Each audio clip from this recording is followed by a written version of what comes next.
IMF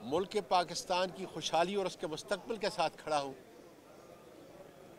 اس کی سزا جو ہے ظاہر ہے کہ ہمیں بھگتنی پڑے گی۔ اور میں تو چاہتا تھا، میں نے تو باقاعدہ طور پہ خان صاحب چونکہ ایکسیسیبل نہیں، میں نے پیغام دیا تھا کہ جب آپ جیل کے اندر ہیں، پارلیمنٹ سے باہر ہیں، تو اعظم سواتی کو کیا ضرورت ہے پارلیمنٹ میں جانے کی؟ لیکن دوستوں کے اصرار کے اوپر جو ہے پھر میں نے اپنے کاغذات نامزدگی جو ہے داخل کی ہے، اور اس کا جو حشر ہوا آپ کے سامنے ہے۔ خرم بھائی آپ بتائیں، آپ کا تعلق خیبر پختونخوا کے کس ضلع سے ہے؟ یہ کسی ہمارے صوبے کا حق نہیں تھا کہ وہ سینیٹر کھڑا ہو جاتا اور وہ منتخب ہو جاتا؟ میرا تعلق کوہاٹ سے ہے، کوہاٹ میں ہی میری پیدائش ہے، یہیں پہ میری پرورش ہے، اور کوہاٹ سے میرا جو ہے تو آبائی تعلق ہے، ابھی کا نہیں۔ سینیٹر صاحب یہ بتائیے کہ آپ نے جو کاغذات جمع کیے تھے وہ سنی اتحاد کونسل میں تھے یا پی ٹی آئی کے؟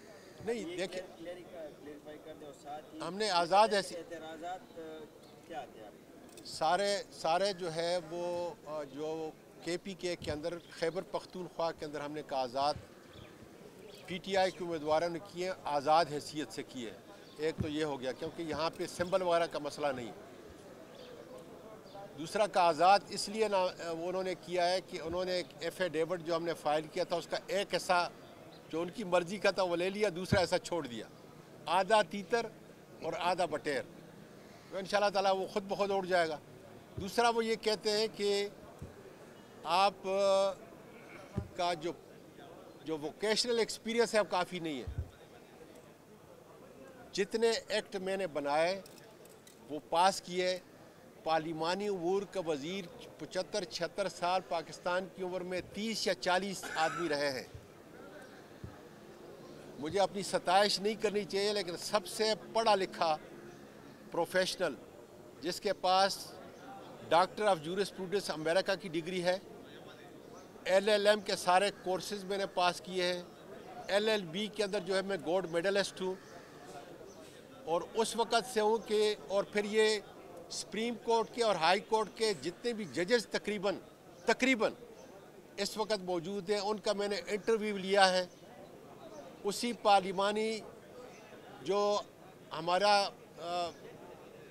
پارلیمنٹری ہماری کمیٹی ہوتی ہے نیشنل اسمبلی اور سینٹ کے اوپر، اس کا میں ممبر اور چیئرمین رہا ہوں۔ میرے لاسٹ سائن ہے، جس کی وجہ سے بہت سارے ہائی کورٹ کے ججز اور سپریم کورٹ کے ججز جو ہیں وہ اپوائنٹ ہوتے ہیں، اپوائنٹنگ اتھارٹی ہوں، اور اس کے بعد بھی اگر وہ کہتے ہیں کہ میں ٹیکنوکریٹ نہیں ہوں، تو میں سمجھتا ہوں کہ پھر یہ الیکشن کمیشن کی سراسر زیادتی، ظلم، جبر، استبدال اور بیوقوفی ہے، جس کو آیا انشاءاللہ تعالیٰ پاکستان کا میڈیا وقت کے ساتھ کہ کتنا بڑا ظلم ہو رہا ہے، اخلاقی ظلم ہو رہا ہے۔ عمران خان اور ان کی اہلیہ بشرا بی بی پہ جتنے مظالم ڈھائے گئے، اخلاقی گراوٹ کا جو نقشہ پاکستان میں ہماری روایات کے خلاف پیش کیا گیا، پاکستان کا بچہ اس کی مذمت کرتا ہے، اور انشاءاللہ تعالی ہمارا قائد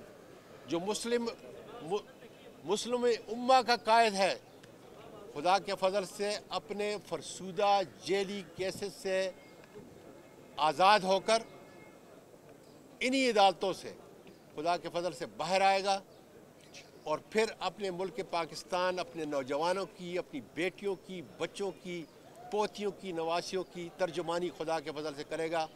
اے اللہ تیرا شکر ہے کہ میرا لیڈر آج پاکستان کے بچے کے دل پہ حکومت کر رہا ہے۔ پاکستان پائندہ باد۔ صاحب کیا کہیں گے، ڈونلڈ نون نے امریکی کانگریس میں بیان کیا ہے کہ کوئی سائفر اس طرح کی بات نہیں تھی، کوئی دباؤ نہیں تھا، ایسا کوئی ذکر نہیں کیا گیا تھا، کیا کہیں گے آپ موقع پر؟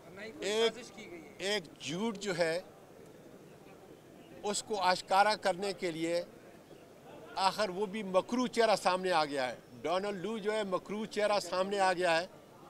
اگر پاکستان میں سازش نہ ہوتی تو آج پاکستان کے جمہوری معاشی اداروں میں استحکام ہوتا، ادارے آگے بڑھتے، ملک کے اندر استحکام ہوتا، اور سارے ادارے اپنے دائرے اختیار کے اندر جو ہے کام کرتے، لیکن وہ سارا کچھ اسی سازش کے تحت جو ہوا، اور آپ دیکھ لیں کہ پاکستان کس طرف جا رہا ہے۔ اللہ کرے میرا پاکستان بچ جائے، اس کے اندر خوشحالی ہو، اس کے اندر امن ہو،